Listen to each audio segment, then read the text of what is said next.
Assalamualaikum warahmatullahi wabarakatuh. Selamat sore sahabat BKM FM dimanapun Anda berada. Senang sekali di hari ini kembali saya menemani Anda lewat syari, senandung nasyid dan berita islami untuk edisi siar di hari Sabtu ya, tanggal 26 Desember 2020 hingga nanti di pukul 20 waktu Indonesia Barat. Banyak informasi yang bakal saya hadirkan untuk Anda. Sesi pertama ada interaktif bersama narasumber kita dan telah hadir di tengah-tengah kita Ustadz Susilo Utomo, nanti berbagi tentang kitab Nasha'il Ibad, makalah yang ke-28 dari bab yang ketiga ya. Dan nanti juga banyak informasi lain seputar agama Islam, ada juga pembacaan ayat suci Al-Quran insya Allah. Selepas itu nanti juga ada informasi dari RRI Pro 3 Jakarta dan seputar Sumatera Selatan yang kita hadirkan di pukul 20 waktu Indonesia Barat. Ya, langsung saja kita sapa beliau. Assalamualaikum Ustaz. Waalaikumsalam warahmatullahi wabarakatuh. Ya. Alhamdulillah. Oke, ini yang ke-28 28 ya. Dan kalau yang bab ketiga ini berapa makalah Ustaz? Belum lihat juga, lupa. Lihat, ya, banyak ya. Karena memang sebenarnya kitab paling banyak kayaknya memang paling banyak. Oke, sebenarnya kitabnya tuh tipis-tipis gitu iya. ya. Tapi ini kalau ibarat dijelentrehkan, seandainya ini ditulis normal ya, bukan kitab yang kuning begini. Ini tebel juga, Mbak. Ada yang sudah membuatnya gitu, yang kitab normal itu tebel juga, ada beberapa halaman. Jadi satu halaman di sini bisa 3 halaman di sana. Seperti itu. Jadi mungkin sudah ada penjabarannya sekaligus ya, karena ini kan masih utuh, masih poin-poin. Oke, sahabat BKM FM, kami juga mengundang partisipasi Anda di 0735488800 untuk SMS WA di 08117241 Kita bahas untuk makalah yang ke-28 ini tentang apa saja nih, Tad? Tentang apa ya, tentang penghuni sebuah kampung yang sudah tidak lagi ada. Unik ya. Jadi ada kampung yang mati, sementara ada ulama yang masuk ke kampung itu terus mempertanyakan dengan gumamannya. Apa sih sebenarnya, kenapa kita harus bergumam saat nggak ada orang? Perlukah kita bergumam saat nggak ada orang? Ya, jadi ngerocos sendiri. Ngerocos sendiri. Nanti ada yang jawab sendiri gitu. Penjara dia nih. Oke, sahabat BKM FM, kita akan dengarkan tausiah dari beliau terkait dengan makalah yang ke-28 dari bab ketiga. Silakan Ustaz. Terima kasih Mbak Ocha, jazallah. Sayyidana Muhammadan anna kharang jazallah. Sayyidana Muhammadan anna mahu adu. Assalamualaikum warahmatullahi wabarakatuh. Waalaikumsalam warahmatullahi wabarakatuh. Alhamdulillahirabbil alamin. Wa bihi nasta'in wa ala umuri dunya waddin, wassalatu wassalamu ala nabiyil karim Mustafa amin, amma ba'du. Qala ta'ala fil Qur'anil karim, a'udzu billahi minasyaitonir rajim. Qalu subhanaka la ilma lana illa ma 'allamtana innaka antal alimul hakim. Wa qala alaihi salatu wassalam, nasiya salata alayya nasiya tariqal jannah. Wa qala aidan fi haditsin akhar, Allahumma faqihu fid din wa alimu ta'wil. Kaum muslimin dan muslimat, pendengar DBKM dimanapun Anda berada, khusus kepada Ibu Halimah dan Bapak Taslim yang baru saja tadi dari rumah silaturahim dan bukan menanyakan barangkali, tapi berdialog dengan saya cukup lama tadi, ada hampir 3 jam beliau berdua berdialog tentang umat, tentang hukum, tentang dakwah dan lain sebagainya.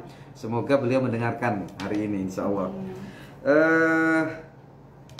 Baik, sebelum kita kaji pada makalah yang ke-28, kita akan baca Al-Fatihah satu ulang agar yang pertama ilmu yang kita dapatkan, yang kita ambil dari makalah-makalah dalam kitab ini muassalah kepada musannif hadal kitab dan juga kepada kita semua pendengar dan juga sahabat Facebook semua yang insya Allah sore ini menjadi orang-orang yang diberkahi Allah dan pada akhirnya akan hilang seluruh hal yang tidak baik. Yang tidak baik itu bisa dirasakan saat ini atau yang akan datang, atau jelas-jelas memang manusia itu ada rasa takut yang lalu dibuat seperti apa oleh Allah, dicatat seperti Allah oleh Allah, dan juga yang akan datang bagaimana Allah akan takdirkan kita. Dan untuk itu kita baca Al-Fatihah satu ulang untuk semua niat itu dan juga pada mu'alif hadal kitab. ala hadhihi niyyah as-shalihah wa li mu'allifi hadzal kitab nafa'ana bi ulumihil Fatihah. A'udzu billahi minasyaitonir rajim. Bismillahirrahmanirrahim. Alhamdulillahirabbil alamin. Arrahmanirrahim. Maliki yaumiddin. Iyyaka na'budu wa iyyaka nasta'in. Ihdinas siratal mustaqim. Siratal ladzina an'amta 'alaihim ghairil maghdubi 'alaihim waladdallin.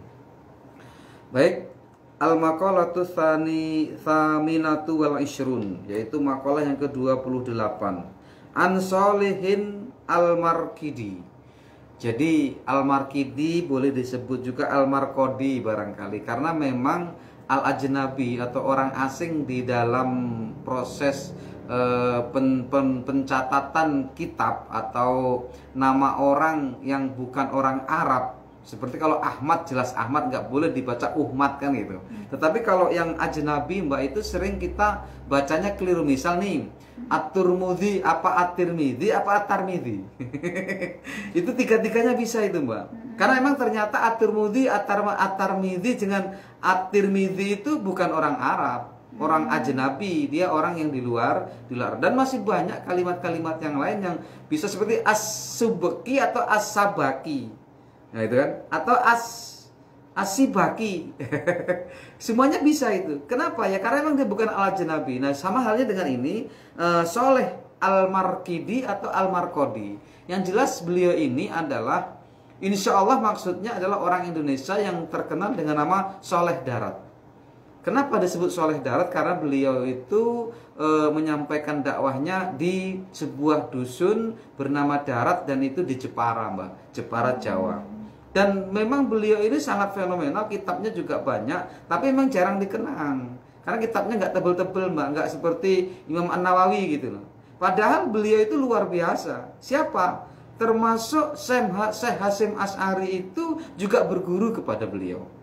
Syekh Ahmad Dahlan juga berguru kepada beliau ini. Bahkan bapaknya beliau ini adalah orang yang deket banget dengan Pangeran Diponegoro. Jadi seperti itu Mbak. Ternyata luar biasa. Dan insya Allah maksud dalam kitab ini, Sholeh Al-Marqidi ini adalah orang yang dimaksud oleh yang saya baca itu, bahwa beliau adalah Sholeh Darat tadi. Dan termasuk Raden Ajeng Kartini pun menjadi murid beliau, insya Allah. Baik. Annahu marra bi ba'did diyar faqala ya diyaru aina ahlukal awwalun. Suatu ketika Syekh Sholeh ini, Al-Marqidi ini, berjalan dan menemukan perkampungan yang kosong, yang dahulunya dia sebagai kota yang besar, seperti itu. Dan memang sering terjadi, kita lihat di muka bumi ini, dulu tempat itu ramai, tapi justru pada zaman sekarang ini menjadi tertutup. Banyak sekali itu. Dimanapun negara pasti ada. Bahkan saya pernah di usia saya 17 tahun, itu saya keliling Lampung dan sampailah ke Kota Agung. Dari Kota Agung sampai Gisting itu dalam peta saya banyak betul desa-desa. Ada 9 desa yang harus kita lalui. Dan waktu itu sudah jam 3 sore. Dan perkiraan penduduk memang tidak mungkin sampai sore sampai di tempat Gisting itu. Begitu karena kita nekat karena untuk mengejar waktu, ternyata nggak ada lagi kampung itu. Jadi kampung yang di peta itu ternyata sudah tidak ada dan mati Mbak. Jadi kita nggak nemukan apa-apa. Padahal dalam sejarahnya pada zaman Belanda itu orang Belanda bisa naik kuda dari Kota Agung sampai ke Gisting itu memakai payung Mbak. Berarti tidak ada jalan buntu. Tapi ternyata begitu kami lewati, jalan buntu semua Mbak. Nggak ada lagi jalan. Sementara di sebelah kanan itu gunung, di sebelah kiri adalah lautan. Jadi terkikis oleh laut, habis. Nggak ada lagi kampung-kampung di situ. Hanya tinggal puing-puingnya saja. Itu pernah saya alami ketika usia saya 17 tahun. Waktu itu memang ada ekspedisi untuk keliling Lampung waktu itu. Nah, ini gambaran betapa banyaknya wilayah-wilayah seperti itu. Nah, Sholeh Al-Marqidi ini pernah menemukan sebuah dusun, sebuah kota yang dulunya ramai dalam riwayat gitu loh. Tapi begitu beliau masuk ke daerah itu kosong, melompong, nggak ada apa-apanya, tinggal puing-puingnya saja. Oh, ternyata kalau kita masuk ke daerah yang seperti itu, kita boleh loh mengecek keimanan kita. Kita boleh loh mengecek kesolehan kita. Apa yang kita lakukan? Berdoakah kita? Bergumamkah kita? Kan gitu ya. Tapi beliau bergumam gini, ya diyar, aina ahlukal awwalun. Hai kampung, kemana? Kemana penghunimu yang dulu-dulu? Ini sebenarnya gambaran betapa kalau takdirnya Allah akan dikosongkan wilayah itu, maka wilayah itu akan kosong. Beliau hanya bergumam saja, hai kampung yang sekarang sunyi, dulu engkau rame di sini, kemana penghunimu? Dia bergumam sendiri, padahal nggak ada orang itu, Mbak. Dia sendiri. Ini juga gambaran betapa orang itu boleh mensolehkan dirinya dengan berkata sendiri. Itu bukan menyesali, bukan. Itu bukan bertanya, bukan. Walaupun itu sebuah pertanyaan. Ini menggambarkan betapa apapun yang dilakukan manusia, ketika itu sudah banyak manusia di sini, kalau Allah takdirkan hilang akan hilang. Ini sebenarnya pelajaran di situ. Dasar ini pelajaran ini. Kemudian wa aina ummaruka au banuka almadun. Dan sekarang kemana yang dulu yang membangun kota ini, yang menjadi penghuni dan membangun, kemudian menjadikan ini dulu hebat, kemana? Kemana? Dan ibaratnya itu apa ya? Bukan yang jelas, bukan mengeluh, tetapi bergumamlah, tapi sendiri ini. Juga ini menggambarkan hebat apapun kelakuan manusia, perlakuan manusia yang dibuat manusia di dunia ini, tidak ada apa-apanya saat Allah ingin menghancurkannya, saat Allah ingin menghilangkannya. Ada saja alasan untuk orang meninggalkannya, ada saja alasan untuk orang tidak menghuninya kembali kalau Allah mau. Nah, yang terakhir adalah wa aina sukanuka al-aqdamun. Dan kemana sekarang pendudukmu, hai kampung? Kok nggak ada lagi? Kemana pendudukmu? Nah, di saat beliau bergumam ini, kemudian wa fahatafa bihi hatif. Maksudnya apa? Hatafa itu soha. Fasoha bihi so'ihun fasami'a sautahu walam yara sahsahu. Beliau mendengarkan jawaban-jawabannya dari sebuah suara yang berteriak. Yang ada suaranya tapi dia nggak melihat sosoknya. Siapa yang berbicara itu? Kira-kira siapa, Mbak? Kalau misalnya Mbak masuk ke perkampungan kosong, kemudian bergumam, bertanya, kemudian dijawab gitu. Tahu-tahu nggak ada sosoknya gitu. Siapa yang jawab itu gitu? Kita takut nggak kira-kira gitu? Tergantung ya. Tapi beliau nggak takut ini. Nah, suaranya bagaimana terdengar oleh beliau? In qata'at atharuhum. Mereka sudah terputus semua bekas-bekas mereka, nggak ada lagi mereka, semuanya sudah tidak ada. Alamat mereka sudah tidak ada lagi. Alamat yang menunjukkan bahwa dulu mereka pernah di sini tidak ada lagi. Tahu-tahu ada ucapan gitu, yang beliau hanya mendengar suaranya, tidak melihat sosoknya gitu. Ini. Wabaliyat ay fanayat tahtat turab. Dan mereka sudah fana, sudah habis di bawah apa namanya? Ya kalau mungkin kalau di Indonesia kayak tsunami lah, Mbak. Jadi begitu tsunami melanda sebuah daerah itu kan semua orang udah di bawah laut, semua orang udah mati, semua orang udah di bawah tanah, sudah bersama dengan turab, dengan debu, habis mereka gitu. Kira-kira begitu. Jadi mungkin daerah yang dimaksud dalam kitab ini adalah daerah yang pernah tertimpa oleh musibah, ataukah mungkin dia puting beliung hingga akhirnya orangnya semua mati semua, ataukah dia tsunami, ataukah dia gempa. Pokoknya daerah itu yang dulunya rame jadi habis. Sampai dalam suara itu didengarkan begitu. Mereka udah tidak ada lagi, alamat mereka udah tidak ada lagi, bahkan mereka sudah di bawah turab, di bawah tanah hidupnya. Ajsamuhum, jiwa-jiwa raga-raga mereka. Wa baqiyat a'maluhum qalaida wa atwaqon fi a'naqihim. Dan maksudnya adalah amal-amal mereka itu sudah digantungkan di leher. Apa sih maksudnya? Orang yang sudah meninggal, bagaimanapun keadaannya meninggal, kampung itu sudah tidak dihuni lagi pun, tetap amal mereka nanti akan dipertanggungjawabkan, akan dimintai pertanggungjawabannya. Maka kalau bahasanya itu pakai menyematkan amal itu, catatan amal itu di leher. Ini bayangan, ini gambaran bahwa orang yang apa namanya punya amal baik nanti akan dilihat sendiri kebaikannya, orang yang amalnya buruk akan dilihat sendiri juga keburukannya. Sama halnya nanti dalam proses sebelum kita masuk surga atau neraka, itu kita diberi catatan amal kita, seperti itu. Atau kalau saat ini kita haji atau umroh, nanti dicantolin di leher kita adalah bukti bahwa kita ada di situ. Di situ jamaah apa, warnanya apa, namanya siapa. Dikhawatirkan nanti saat kita hilang pada waktu kita haji atau umroh, itu nanti pihak maktab yang di sana, pihak panitia haji di sana itu bisa mengetahui ini daerah mana, dari negara mana, itu karena dikalungkan di lehernya.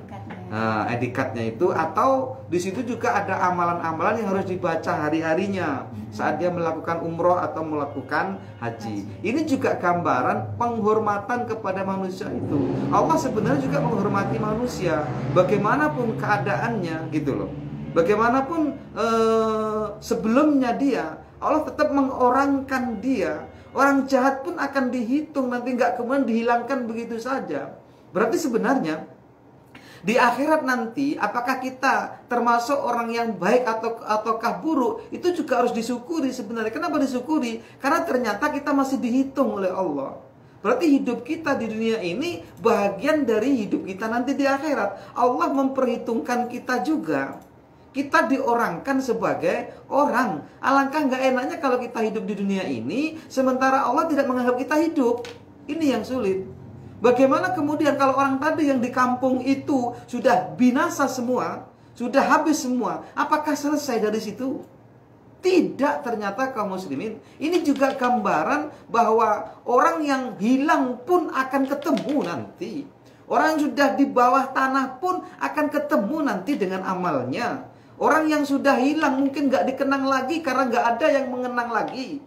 Mungkin keluarganya itu semuanya mati nih. Mungkin ada yang kenal pun sudah nggak inget lagi. Tidak ada satupun manusia yang mengenang di dunia ini, tapi yakinlah bahwa Allah nanti akan memperhitungkan kita.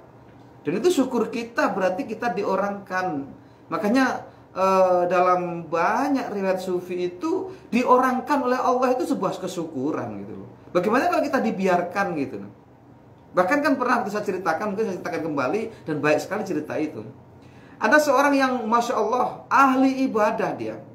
Tapi dia betul-betul pasrahnya luar biasa. Pasrahnya luar biasa. Kepasrahannya tidak ada duanya menurut saya saat ini. Kalau kita baca literatur sufi, tidak ada sehebat orang ini. Apa? Beliau ini terkenal di langit dengan julukan ahli ibadah, Al-Abid. Para malaikat semuanya bergumam, semuanya memujinya, termasuk malaikat Jibril.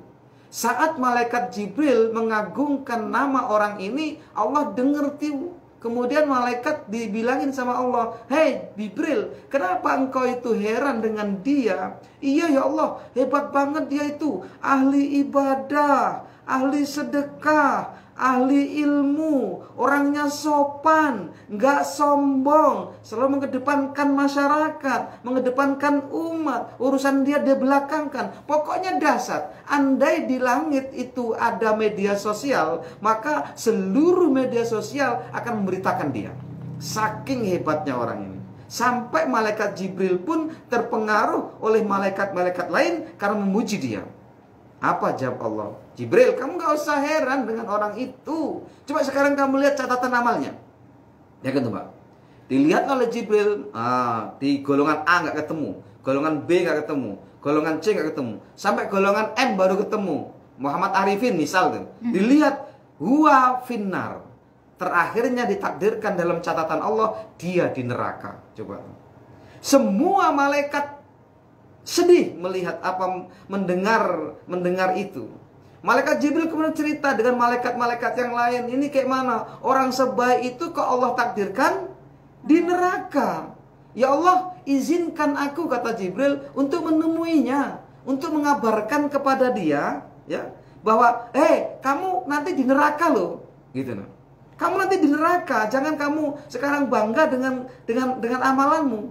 Turunlah, diizinkan oleh Allah, turunlah malaikat Jibril menemui orang itu. Sampai di rumahnya mengetuk, Assalamualaikum, waalaikumsalam. Saya ini Jibril, oh iya. Biasa saja dia melihat itu, biasa saja karena dia ahli ibadah kan. Biasa saja dia melihat Jibril itu. Masuk, silakan masuk. Dan kemudian menjelaskan Jibril ini, hei fulan, engkau pada akhirnya nanti akan masuk neraka. Alhamdulillah. Dia menjawabnya alhamdulillah. Bayangkan, kok saya ya yang hidup ini karena Allah, berarti selama ini saya masih salah. Berarti kebaikanku, ibadahku masih tidak dinilai oleh Allah. Alhamdulillah, kok saya mau masuk neraka aja dikabari. Coba. Lebih hebat lagi gejolak hatinya Jibril mendengar jawaban orang ini. Orang dikasih tahu neraka kok malah alhamdulillah. Ini hebat lagi, berangkat dia pulang ke langit lagi dan kemudian menemui Allah. Ya Allah, saya heran juga sama orang itu. Ngapa saya kabari tentang neraka, bahwa dia nanti bakal di neraka, kok dia malah justru alhamdulillah, kok mau masuk neraka. Jadi diberitahu, berarti amalan kita saat ini, amalan baik saya selama ini nggak diterima oleh Allah. Dia juga bersyukur, ya Allah, kepadamu, kenapa amalnya masih buruk ternyata. Yang orang lain menganggapnya baik, dia menganggapnya buruk. Berarti Allah belum menerima saya sebagai hambanya. Walaupun saya tiap hari mengatakan diri saya sebagai hamba. Bagaimana nih ya Allah? Heran saya melihat orang ini. Kamu nggak usah heran, Jibril, kata Allah kan. Lihat sekarang lagi di catatannya itu. Begitu dilihat di catatan lauhil mahfudnya Allah, kemudian dilihat huwa fil jannah biqaulil hamdulillahi rabbil alamin. Dia yang di neraka tadi dicoret, dia di dalam surga dengan kalimat alhamdulillahirabbil alamin. Coba Mbak. Nah itu Mbak, artinya apa? Bahwa yang paling tinggi dari sebuah ibadah sebenarnya kepasrahan. Jadi surga neraka itu sampai kalau orang di kajian tasawuf itu nggak penting Mbak. Yang penting adalah kepasrahan tadi. Nah seperti itu. Makanya juga seperti ini. Orang-orang yang sudah hilang dari dunia ini, yang mungkin tidak lagi dikenang oleh orang, itu nggak ada masalah. Tetapi yang jelas bagaimana Allah sebenarnya masih dan akan memperhitungkan dan akan mengorangkan. Berarti apa? Syekh tadi yang saya ceritakan itu, dia nggak penting tuh bagaimana nantinya. Tapi yang jelas satu, kepasrahan. Yang kedua, nilai dia memandang sesuatu itu terserah Allah. Mau dinilai seperti apa, terserah Allah. Insya Allah itu Mbak. Iya, Masya Allah ya, sahabat WKM dimanapun Anda berada. Mudah-mudahan ini bermanfaat untuk meneguhkan keimanan kita kepada Allah dan Rasulullah SAW. Ya, masih bersama Ustadz Susilo Utomo. Silakan untuk Anda yang mau ikutan berpartisipasi di sore hari ini. Assalamualaikum Ustadz. Waalaikumsalam warahmatullahi wabarakatuh. Ini dari Bude Asti di Kebun Muara 2. Mau tanya, kita kan suka baca Al-Quran tapi nggak tahu artinya, itu boleh nggak? Terus kira-kira dapat pahala atau tidak, Ustaz? Jadi banyak keterangan bahwa baca Al-Quran tahu arti dan tidak tahu arti dapat pahala. Itu. Apalagi kalau sampai tahu arti, kemudian tahu tafsirnya, tahu takwilnya, kemudian dilakukan. Wow, dahsyat tuh. Gitu. Walaupun saat ini belum bisa pada level yang itu, maka level membaca pun insya Allah akan mensyafaati. Karena dalam Al-Quran itu bacaan, bukan takwilan, bukan tafsiran. Gitu. Man qara Al-Quran kana lahu syafi'an yaumal qiyamah. Ada lagi yang matan yang lain itu ada seperti itu, yang semisal dengan itu, bahwa siapa yang membaca Al-Quran maka bacaannya, nah itu ya, bacaannya itu akan menjadi syafaat. Ja'a yaumal qiyamati syafi'an li ashabi, ada lagi yang begitu, dalilnya itu banyak, itu dalilnya yang mengatakan yang semisal dengan itu. Karena syafi'an li ashabihi yaumal qiyamah. Ada juga yang seperti itu. Dia menjadi syafaat. Apa sih syafaat? Syafaat itu sebagai penolong. Jadi kita akan ditolong dengan bacaan kita itu, Mbak. Tahu arti ataupun tidak tahu arti. Berarti kalau saat kita membaca Al-Quran, sebenarnya itu kita lagi mengulang kalamullah nih, gitu loh, Mbak. Kalamullah, walaupun bagaimana kondisinya. Dulu ada dalam konteks sejarah itu, ada ulama itu terbunuh hanya gara-gara mengatakan kalamullah. Karena si rajanya itu mengatakan bukan kalamullah, tapi Al-Quran itu sebagai makhluk. Jadi ulama itu disuruh ngomong bahwa Al-Quran sebagai makhluk. Itu pun jadi pertikaian berat ketika itu, Mbak. Sampai ulama banyak terbunuh yang mengatakan bahwa Al-Quran itu adalah kalamullah. Nah, itu. Kalau kita mengatakan Al-Quran adalah kalamullah, bukan makhluk. Itu jadi perdebatan, Mbak, yang sangat sengit ketika itu sampai terjadi perang dan pembunuhan. Seperti itu. Memang dari dulu, Mbak, yang perbedaan pendapat menjadikan kita bertikai itu udah dari dulu. Tapi yang jelas dia adalah kalamullah. Kalamullah ya. Baik, sahabat BGMFM, terima kasih tadi untuk Bude Asti. Jadi tidak masalah. Tidak masalah. Mengerti. Tapi selalu mengerti. Terus menambahkan ya, Mbak, biar dia bisa mengerti. Beli untuk awal-awalnya nggak apa sih terjemah dari Kementerian Agama, nggak apa-apa. Kalau bisa belum tafsir, nanti meningkat tafsir Indonesia nggak apa-apa, tafsir Al-Misbah misal nggak apa-apa. Banyak kok.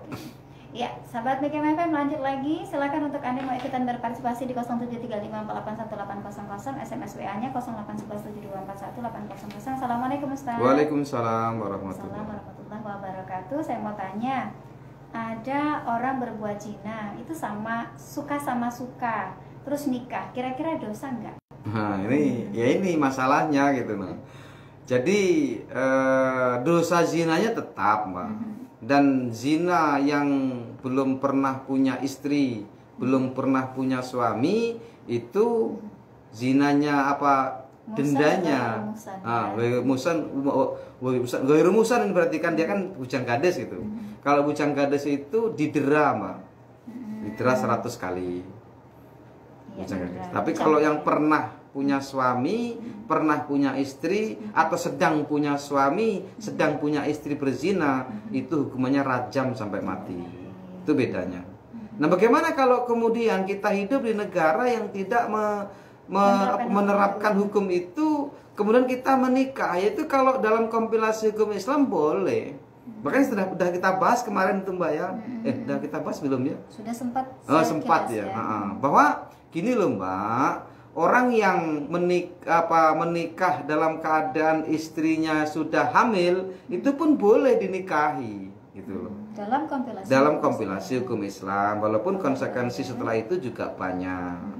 Nanti kalau anaknya lahir ini setelah menikah tadi, misal gini, orang ini hamil nih, sudah hamil entah tapi berapa bulannya kita nggak ngerti nih. Nikahlah dia sama orang yang menzinai atau orang yang bukan yang menzinai. Misal nih, nah.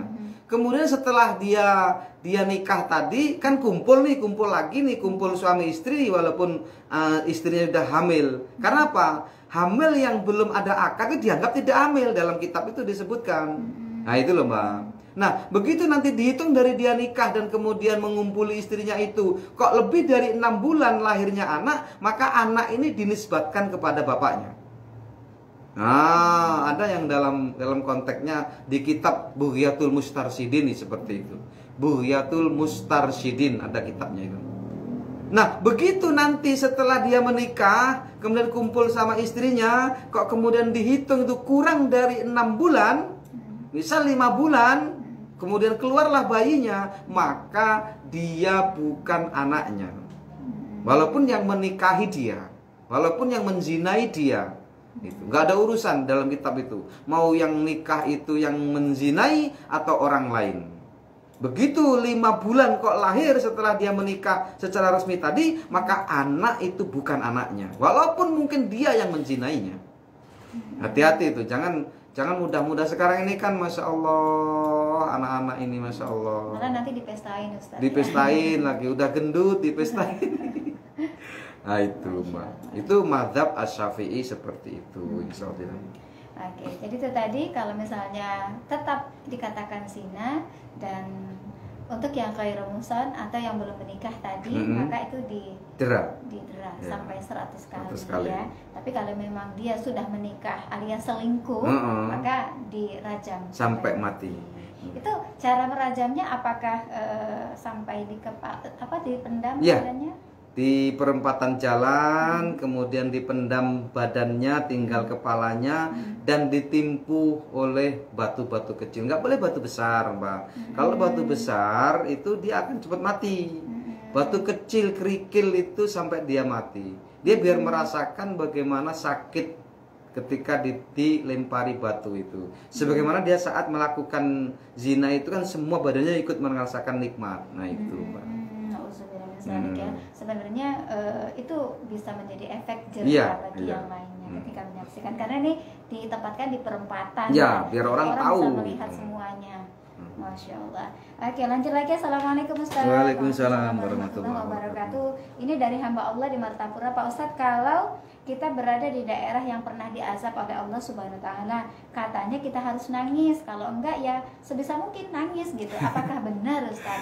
Ya enggak ada. Kalau kita nggak bisa nangis, kenapa harus nangis? Nangis itu kan alami, ngapa dibuat-buat? Sama halnya dengan ada katakanlah aliran, bukan aliran sih, agama lah gitu. Ada agama yang begitu ada yang meninggal, ada orang yang menangis dikasih duit gitu. Ada ya? Ada. Begitu nanti ada keluarganya meninggal, rame-rame kita nangis di situ kasih duit. Tapi kalau nggak nangis nggak kasih duit gitu. Berarti dia mengambil nangisnya itu menyesali, berarti menganggap yang meninggal itu baik, kan begitu. Nah kalau kita masuk wilayah yang kemudian dulu pernah dikutuk oleh Tuhan, kita harus menangis. Ya, ngapain menangis kalau kita nggak bisa menangis? Tetapi menangis juga baik asalkan nangis itu datangnya alami. Membayangkan dulu di sini tempat orang berzina, kemudian Allah hancurkan, bagaimana kaum Madian, bagaimana kaum Lut. Itu masih ada sekarang, sisa-sisa puing-puingnya itu masih ada, Mbak. Gambaran-gambaran mereka berhomoseksual itu ada gambaran-gambarannya. Nah, kalau kita masuk daerah yang seperti itu, kita nangis wajar karena membayangkan betapa Allah marahnya, gitu kan. Dan kemudian kita mengucapkan alhamdulillah kita nggak sampai diazab oleh Allah dengan demikian. Bersyukur. Nah, saat kita syukur yang dalam itu meneteskan air mata, yes, nggak apa-apa. Tapi kalau pura-pura menangis, yang sebenarnya dia tidak menangis kok menangis, ya ngapain menangis gitu loh. Apa alasan dia menangis gitu. Ya, sama halnya dengan kita masuk Makkah, masuk Ka'bah, ngelihat Ka'bah pertama kok nggak nangis tuh kayaknya bukan manusia tuh. Terharunya itu loh, Mbak. 2 kali kita ke Mekah ya 2 kali nangis, Mbak. Saking ya Allah, nggak bisa lagi diungkapkan dengan kalimat. Wow, luar biasa, Mbak. Kalau sudah sampai ke pelatarannya Ka'bah itu, masya Allah. Iya, mudah-mudahan untuk yang lain yang belum pernah kesana, iya, bisa cepet-cepet kesana. Ya, masya Allah. Assalamualaikum Ustaz. Waalaikumsalam warahmatullahi wabarakatuh. Orang tua rajin sholat tapi pelit benar sama anaknya, bahkan sering ngomongin anak mantunya itu kata-kata yang tak seharusnya disampaikan, ya, kebun binatang lah. Itu gimana hukumnya? Ya tetap dosa. Menghina orang siapapun dosa. Menghina anak juga ada dosanya. Tapi anak posisi dengan orang tua, mantu itu kan sama dengan anak, bukan? Nilainya sama. Tidak boleh melawan. Tetap kondisinya kita di ruangan anak. Sehebat apapun kita dihina oleh orang tua, kita tidak boleh melawannya. Fala taqul lahum ma'uf. Jangan katakan saja, tidak boleh. Walaupun kondisi orang tua itu salah menurut kita. Kita tetap mempertahankan di ruangan anak. Tetap hormat kepada mereka. Jangan menghardik mereka. Jangan membalas menghina mereka. Jangan membalas perbuatan buruk mereka. Terima. Kalau perlu nyawa, kalau emang mereka minta, kasihkan, Mbak. Itu kalau orang tua. Itu namanya. Makanya kan pernah tuh dalam riwayat itu seorang bapak punya hutang dengan anaknya, mengadu kepada Rasulullah. Pernah dengar Mbak ya? Iya, mengadu dengan hei Rasul, ayahku ini punya hutang nih. Nggak bayar-bayar, benci aku ya Rasul gitu. Nah, udah bapakmu datangkan ke sini tuh. Nah, ini bapakmu nih, anta wa malu kali abika. Engkau dan hartamu itu milik bapakmu loh. Ah, seperti itu, Mbak. Rasul menggambarkannya. Artinya kita bisa menganalogikan hadis ini bahwa seburuk apapun orang tua kita di mata kita, kita tetap tidak boleh menghardinya. Kita tetap tidak boleh membalas keburukan mereka. Kita tidak boleh menghina mereka walaupun mereka sudah menghina kita. Gitu, Mbak.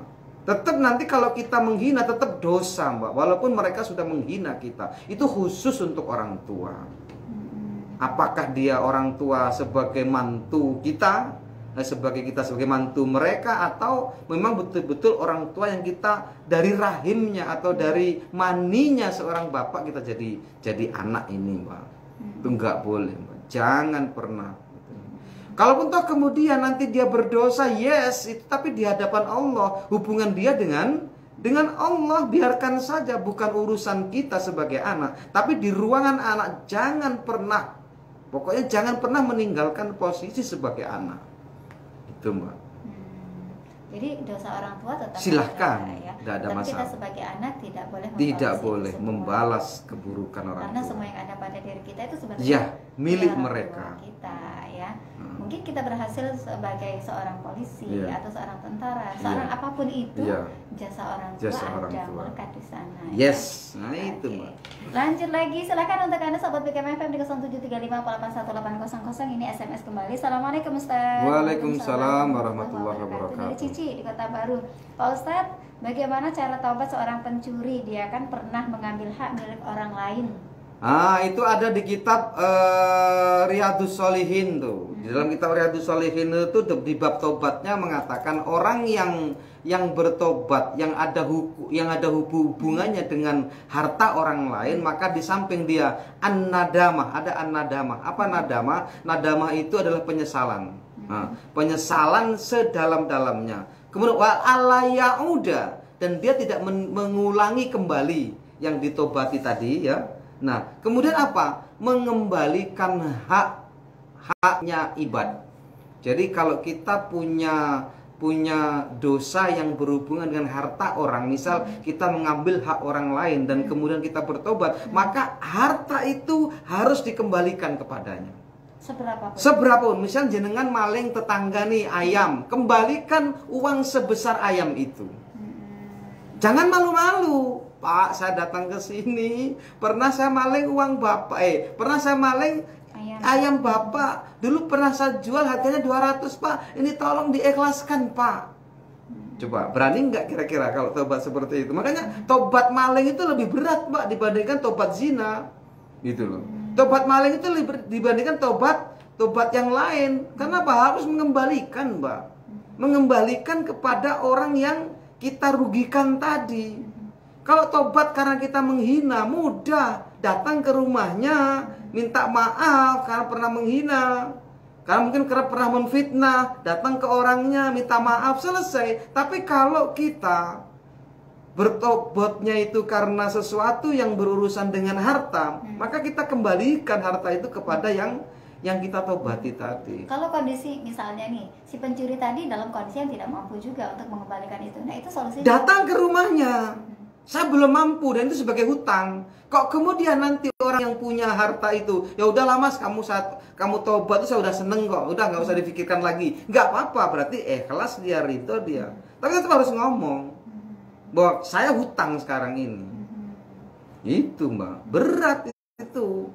Dan termasuk bagaimana semisalnya nih, si korbannya itu kita tidak tahu orang mana, kemudian siapa. Nah itu cara mengembalikannya gimana? Kok nggak tahu kayak mana? Dia itu yang maling kok nggak tahu? Iya bisa jadi, maaf. Contoh kayak mana?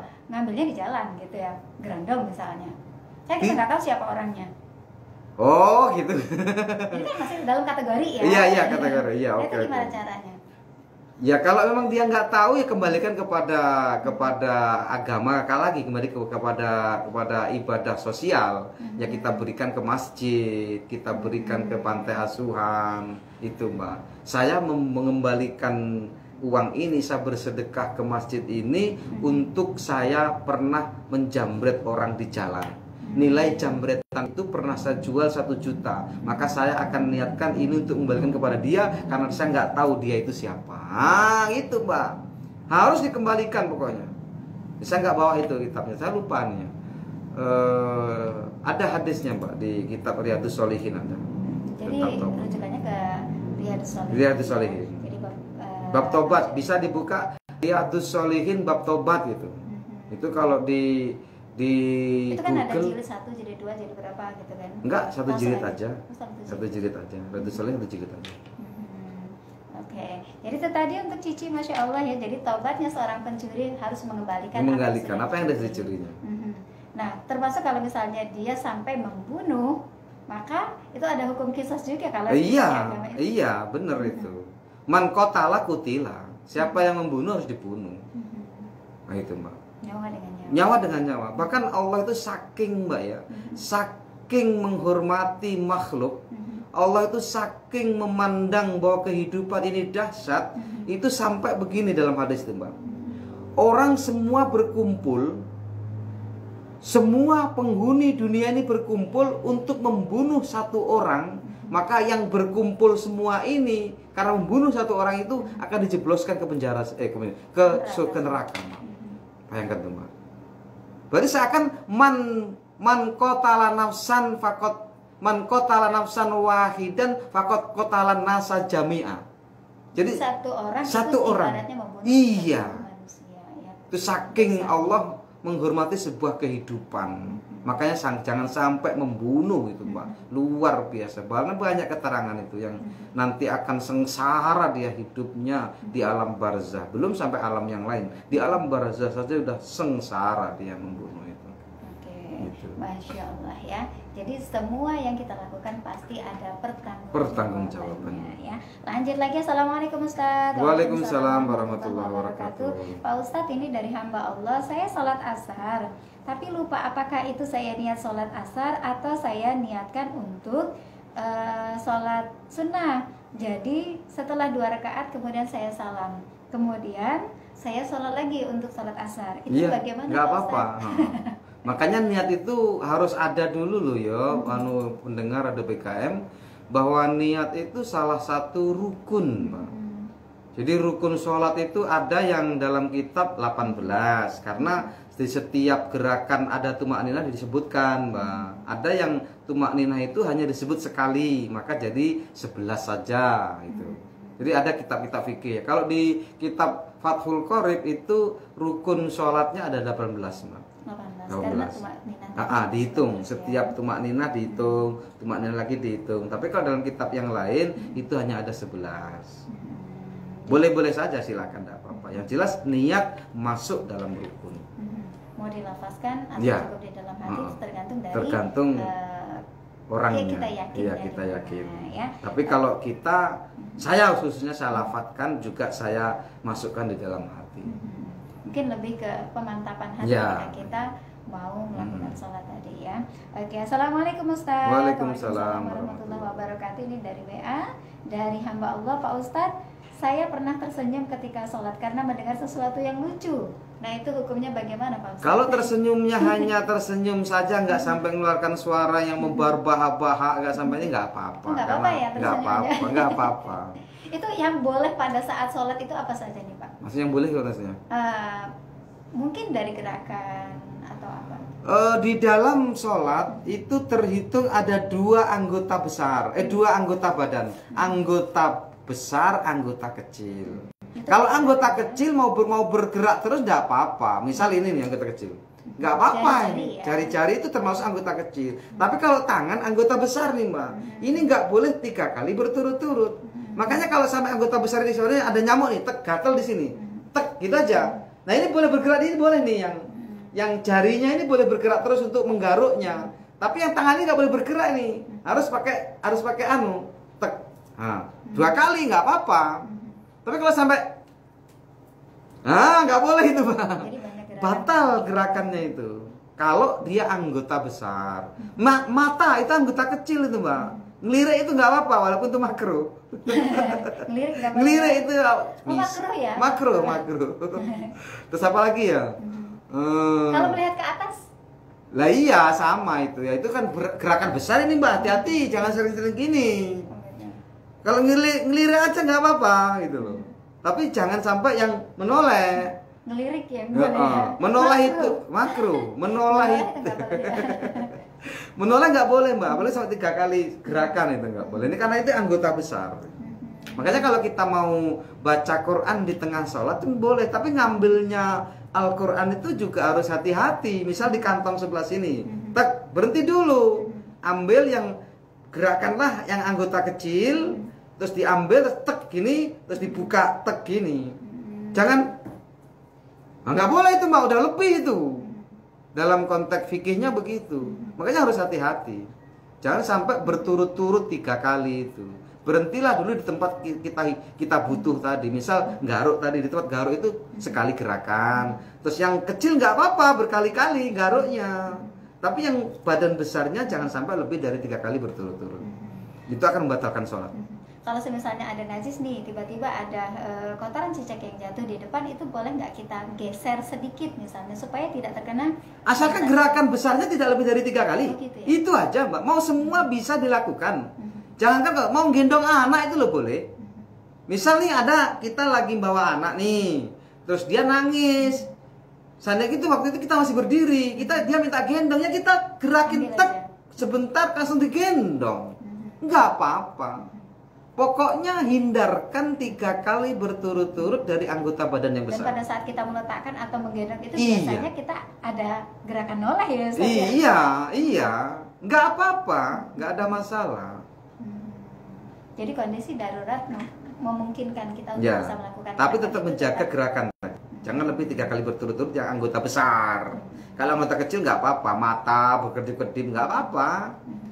Ini nggak apa-apa, cari-cari. Anggota kecil. Tapi kalau anggota mulut, hidung, hidung yang bergerak-gerak nggak apa-apa. Telinga, mungkin ada kan orang yang telinganya itu bisa bergerak-gerak, itu nggak apa-apa. Oh gitu ya? Iya, nggak apa-apa. Anggota kecil. Masya Allah. Oke, itu tadi Sobat WKMFM ya, terkait dengan gerakan sholat yang di luar sholat sebenarnya ya, yang diperbolehkan ketika kita melakukan sholat, baik itu wajib maupun sholat sunnah Ustaz ya, jadi tidak ada perbedaan. Baik, ada pesan yang disampaikan? Terima kasih Mbak Ocha, tidak terasa sudah 1 jam kebersamaan kita. Yang jelas bahwa kenapa sih kok di sini ada yang kayaknya bukan sebuah ilmu ya. Artinya kok orang bergumam di tempat yang kosong yang dahulunya dia ini adalah orang yang ramai tempatnya, kemudian dia ini bergumam di situ, kok sekarang jadi sepi nggak ada orang. Ini sebenarnya pelajaran bagi kita bahwa kalau Allah berkehendak apapun bisa terjadi. Satu, sehebat apapun orang untuk mempertahankan sebuah wilayah, kalau Allah menginginkan hancur dia akan hancur. Apakah hancurnya itu karena memang Allah menguji sebagai takbir untuk orang lain dan menguji orang yang dilanda itu ataupun tidak. Tetapi yang jelas bahwa di setiap keadaan, di setiap kejadian di alam raya ini tidak ada satupun yang lepas dari hitungan Allah, yang lepas dari tulisan Allah, dan semuanya sebenarnya untuk takbir bagi orang yang datang sesudahnya. Innamal likulli jurhin burun walabur ali majarah lisan. Kalau pedang itu masih darah sembuh, kalau lisan lukai hati kemana pada dicari wali kafiyah milqadim insyaallah. In uridu ila islam astatatu. Wassalamualaikum warahmatullahi wabarakatuh. Waalaikumsalam warahmatullahi wabarakatuh. Terima kasih Ustaz, dan terima kasih juga untuk Anda sahabat BKMFM yang sudah berpartisipasi di sore hari ini. Mudah-mudahan apa yang sudah kita hadirkan hari ini bermanfaat untuk menambah wawasan dan keimanan kita kepada Allah dan Rasulullah SAW. Tambah ilmu, tambah iman, tambah amal ibadah ya. Baik, di Sabtu yang akan datang kita hadirkan kembali Susilo Utomo membahas kitab Nasha'il Ibad, masih bab yang ketiga dan tentunya dari makalah yang selanjutnya. Dan selanjutnya kita akan dengarkan pembacaan ayat suci Al-Quran dari surah An-Naml dengan Karim Syahid Rasyid Al-Fasi. A'udzubillahi minasyaitonirrajim.